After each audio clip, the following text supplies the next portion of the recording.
اور ہم سب کو اپنے دین کی خدمت کے لیے قبول فرمائے۔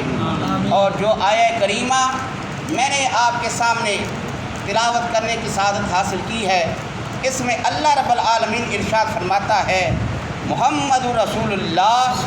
صلی اللہ علیہ وسلم والذین معہ اشداء علی الکفار رحماء بینہم تراہم رکعا سجدا۔ محمد صلی اللہ علیہ وسلم اللہ کے رسول ہیں، اور جو ان کے ساتھ ہیں یعنی ان کے ساتھ والے ہیں وہ کافروں پر بڑے سخت ہیں اور آپس میں بڑے جو ہے وہ نرم ہیں، اور تو ان کو جو ہے رکوع کرتے سجود کرتے ہی دیکھے گا۔ آقا علیہ الصلوۃ والسلام کا جو ذاتی نام ہے وہ ہے لفظ محمد۔ کتنی مٹھاس ہے اس نام میں،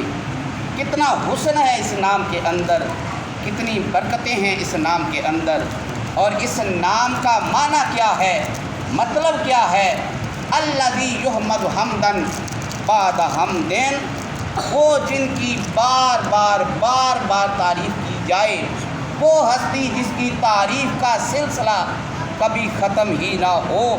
وہ جن کی تعریف کہیں جا کے رکتی نہیں ہے۔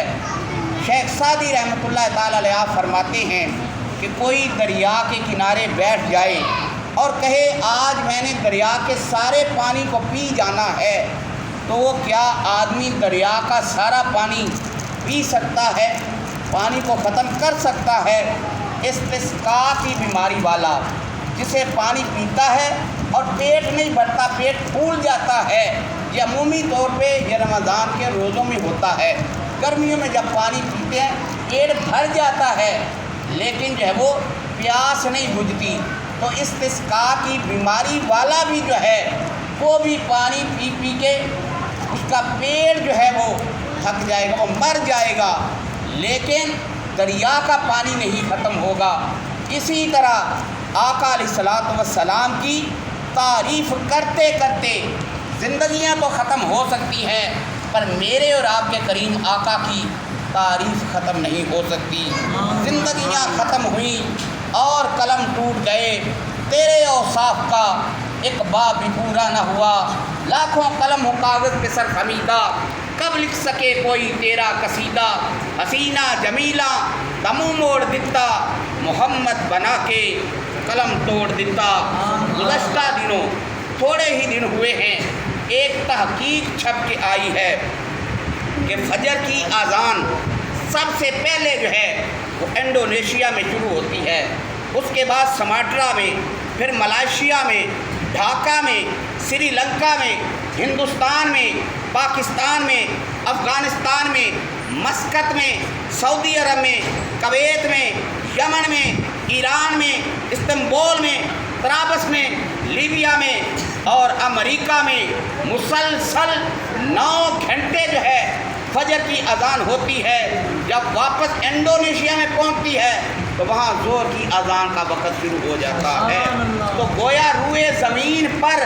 کوئی ایک سیکنڈ بھی ایسا نہیں ہے، ایک لمحہ بھی ایسا نہیں گزرتا جب اشہد ان محمد رسول اللہ صلی اللہ علیہ وسلم کی صدا نہ آ رہی ہو۔ الذی یحمد حمدا بعد حمد، جس کی تعریف کا سلسلہ کہیں جا کے رکے نہ۔ شام میں ایک بزرگ ہیں، عبداللہ سراج ہے ان کا نام، اس صدی کے بہت بڑے مصنف ہیں، لیکن اب تو ان کا وصال ہو گیا ہے۔ ایک آدمی شام سے بیت اللہ کا حج کرنے گیا اور کچھ لوگ وہاں پہ شام سے بھی آئے، تو اس کی ملاقات شامیوں سے ہوئی اور اس نے شامیوں سے پوچھا کہ عبداللہ سراج کو جانتے ہو؟ انہوں نے کہا ہاں، وہ عبداللہ سراج جو صحابہ کی طرح ہے؟ اس نے کہا نہیں، وہ صحابی، وہ تو اسی صدی کا آدمی ہے۔ تو وہ کہنے لگے وہ اگرچہ اس صدی کا آدمی ہے لیکن اس نے یہ ڈیوٹی لگائی ہوئی ہے، اپنے اوپر قید لگائی ہوئی ہے کہ اس کی محفل میں آقا علیہ الصلوۃ والسلام کے سوا اور کسی کا ذکر نہیں ہوتا۔ جب بھی جائیں تو اس کی محفل میں صرف جان کائنات، روح روان کائنات آقا علیہ الصلوۃ والسلام کی بات ہوتی ہے۔ اور کسی کی بات نہیں ہوتی ہے۔ اسی لیے تو خواجہ یار محمد فریدی رحمۃ اللہ تعالیٰ علیہ آپ نے فرمایا محمد محمد پکیندے گزر گئی لباندے بنیرے لباندے بنیرے سجیندے گزر گئی حلیمہ دی ڈاچی دا کر کے تصور کھرے ڈاچیاں دے چمیندے گزر گئی۔ اور پھر میدان محشر میں آقا علیہ الصلوۃ والسلام سر سجدے میں رکھیں گے، سجدے میں سر ہوگا اور اللہ کی تعریف کر رہے ہوں گے۔ اللہ رب العالمین فرمائے گا اے محبوب اس حشر کے دن تو نے میری تعریف کی ہے، اب دیکھ کس طرح میں تیری تعریف کرواتا ہوں۔ عسیٰ ان یبعثک ربک مقاما محمودا، اے محبوب آپ مقام محمود پر فائز ہیں۔ تو اس وقت حضرت آدم سے لے کر آخری انسان تک میرے اور آپ کے آقا کی تعریف کر رہے ہوں گے، اور ہم غلام کیا کہہ رہے ہوں گے؟ سب سے اولا والا ہمارا نبی، سب سے بالا والا ہمارا نبی، خلق سے اولیاء، اولیاء سے رسول اور رسولوں سے اعلیٰ ہمارا نبی، الذی یحمد حمدن بعد حمدن، وہ ہستی جس کی تعریف کہیں جا کے رکے نہ۔ ابن عساکر کتاب الاخبار میں جو ہے وہ راوی ہے کہ حضرت آدم علیہ السلام نے اپنے بیٹے حضرت شیس علیہ السلام کو وصیت فرمائی کہ میرے بعد تم خلیفہ بنو گے، اس لیے اللہ تعالیٰ کے ذکر کے ساتھ نام محمد صلی اللہ علیہ وسلم کا ذکر ضرور کرنا، کیونکہ میں نے ان کا یہ نام مٹی اور پانی کی حالت میں عرش پر لکھا ہوا پایا، اور جب میں طواف سبع سماوات کیا تو ہر جگہ ان کے نام کو لکھا ہوا پایا، اور جب اللہ نے بہشت میں مجھے مکان نصیب فرمایا تو میں نے جنت کا کوئی محل، کوئی چبارہ نام محمد سے خالی نہیں پایا۔ تمام حور و غلمان کے سینے پر اور فرشتوں کی آنکھوں پر، درخت طوبہ پر اور سدرۃ المنتہا کے پتے پتے پر نام محمد لکھا ہوا پایا۔ اس نام کی برکت کیا ہے؟ مدارج النبوت میں ہے، اللہ تعالیٰ نے فرمایا مجھے اپنے عزت و جلال کی قسم ہے میں اس کو دوزخ میں عذاب نہیں دوں گا، میں اس کو دوزخ میں عذاب نہیں دوں گا جس کا نام محمد ہوگا، جس کا نام محمد ہوگا۔ نعرہ تکبیر، نعرہ رسالت، نعرہ رسالت، نعرہ تحقیق، نعرہ حیدری، نعرہ غوثیہ۔ محمد رسول اللہ، لفظ محمد ہو گیا، اب رسول اللہ، اللہ کے رسول، اور رسول اس کا معنی ہے پیغام پہنچانے والا، فیض پہنچانے والا، اور عقیدہ رسالت کے لیے تین باتیں ماننا ضروری ہے۔ پہلی بات یہ ہے کہ ہم براہ راست رب تعالیٰ سے کوئی چیز نہیں لے سکتے، جو کچھ ملے گا نبی کے وسیلے سے ملے گا، ورنہ رسالت کی ضرورت ہی نہ رہتی، اور دنیا میں رسول کی تشریف آوری بالکل جو ہے وہ بیکار ہو جاتی، کیونکہ ہم لینے والے، رب دینے والا، پھر رسول کی ضرورت کیا رہ جاتی۔ اس لیے جو کچھ ملے گا وہ رسول کے واسطہ سے ہی ملے گا۔ اسی لیے تو مولانا عبد الرحمن جامی کو کوئی نہ جانتا اگر وہ نعت نہ لکھتے، شیخ شرف الدین بصیری کو کوئی نہ جانتا اگر وہ قصیدہ نہ لکھتے، مولا یصلی وسلم دائما ابدا علی حبیبک خیر الخلق کلہم، اور شیخ سعدی کو اتنی شہرت نہ ملتی اگر وہ نہ لکھتے بالغ العلا بکمال ہی، بالغ العلا بکمال ہی، تین شعر لکھ لیے، چوتھا شعر مصرع ذہن میں نہیں آ رہا۔ آقا علیہ الصلوۃ والسلام نے خواب میں فرمائے اے ساتھی تین شعر لکھ لیے ہیں، چوتھا نہیں آ رہا، تو چوتھا شعر مصرع یہ لکھ لو، صلو علیہ وآلہ، صلو علیہ وآلہ۔ تو شیخ سعدی کو پھر کوئی بھی جو ہے وہ نہ جانتا، شیخ سعدی۔ اور پھر دوسرے رسول ہماری طرح جو ہے وہ بے بس نہیں، وہ رب سے لے بھی سکتے ہیں اور ہم غلاموں کو دے بھی سکتے ہیں۔ رسول کی نسبت اللہ تعالیٰ سے لینے کی ہے، اس لیے انہیں رسول اللہ کہتے ہیں، اور ہم سے نسبت عطا کرنے کی ہے، اس لیے ہم رسول اللہ کہتے ہیں، ہمارے رسول۔ اسی لیے تو قرآن نے حضور کو رسولکم بھی کہا ہے اور رسول اللہ بھی فرمایا ہے۔ رسول اللہ تو کیسے بنے؟ معراج کی رات آقا علیہ الصلوۃ والسلام سارا دن تبلیغ کرتے رہے، کسی ایک کافر نے بھی کلمہ نہیں پڑھا۔ حضور نے دین کے لیے بڑی تکلیفیں اٹھائیں، آج بھی آپ دکھی دل کے ساتھ حضرت ام ہانی کے گھر میں چادر تان کا آرام فرما ہیں، تو فرشتوں نے اللہ کی بارگاہ میں عرض کی، اے الہ العالمین، تیرا حبیب تجھ سے بڑا پیار کرتا ہے، تیری خاطر اس نے طائف میں پتھر برداشت کیے، یا اللہ تیری محبت میں اس نے شیب ابی طالب کی قید و بند کی صعوبتیں برداشت کیں، یا اللہ تیرا رسول تیرے ساتھ بڑی محبت کرتا ہے۔ اللہ نے فرمایا، فرشتوں تم نے یہ تو دیکھ لیا کہ میرا رسول میرے ساتھ بڑی محبت کرتا ہے، اب یہ بھی دیکھ لو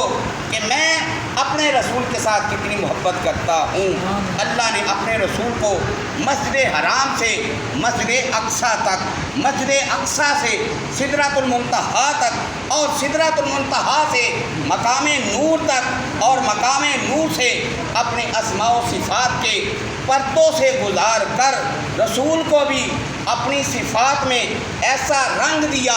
کہ اللہ کا نام ہے کریم۔ جب آقا علیہ الصلوۃ والسلام اس پردے سے گزرے تو آقا علیہ الصلوۃ والسلام پر رنگ چڑھا، تو آقا علیہ الصلوۃ والسلام بھی کریم بن گئے۔ اللہ رحیم ہے، حضور پردے سے گزرے تو حضور بھی رحیم بن گئے، ستاریت کے پردے سے گزرے تو ستار بن گئے، غفاریت کے پردے سے گزرے تو غفار بن گئے۔ جب اسماء و صفات کے پردوں سے گزار کر عرش عظیم سے بلند ہو کے کعبہ قوسین کی خلوتوں میں پہنچے اور دنا فتح اللہ کے قریب پہنچے تو خدا نے فرمایا، اے محبوب تیرے ظاہر و باطن پر میرا رنگ چڑھ چکا ہے،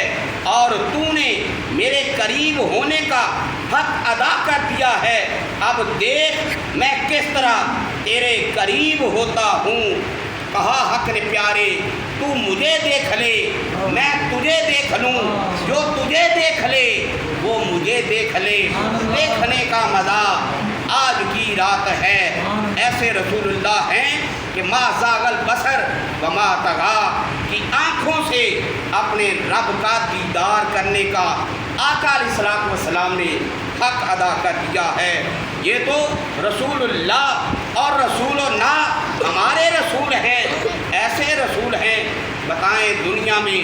ایسا شخص ہے کہ جس نے پاؤں میں جوتے پہنے ہوں اور ان جوتوں کی تعریف میں کتابیں لکھی جا رہی ہوں؟ کوئی قوم کا لیڈر، فلسفی، سائنسدان، انقلابی مسلح نام تو لے کہ سنو ساری تاریخ میں ایک ہی ہستی رسول اللہ میرے اور آپ کے جو ہے وہ آقا ہیں۔ آقا علیہ الصلوۃ والسلام نے گائے کے چمڑے اپنے قدمین میں پہنے ہیں، تو علماء نے گائے کے چمڑے نالین کی تعریف میں کتابیں لکھنا شروع کر دی ہیں۔ اپنے تو اپنے غیروں نے بھی آقا علیہ الصلوۃ والسلام کے نالین پاک کی تعریف کی ہے۔ کال کا پرساد ہندو کہتا ہے، گر ارض و سما کو کوئی ہاتھوں پہ اٹھا لے، افلاک کے تاروں کو اشارے سے بلا لے، اور دولت کونین کو دامن میں سما لے، پھر کال کا پرساد سے پوچھے کہ تو کیا لے، نالین محمد کو آنکھوں سے لگا لے۔ اور جناب حسن رضا خان بریلوی نے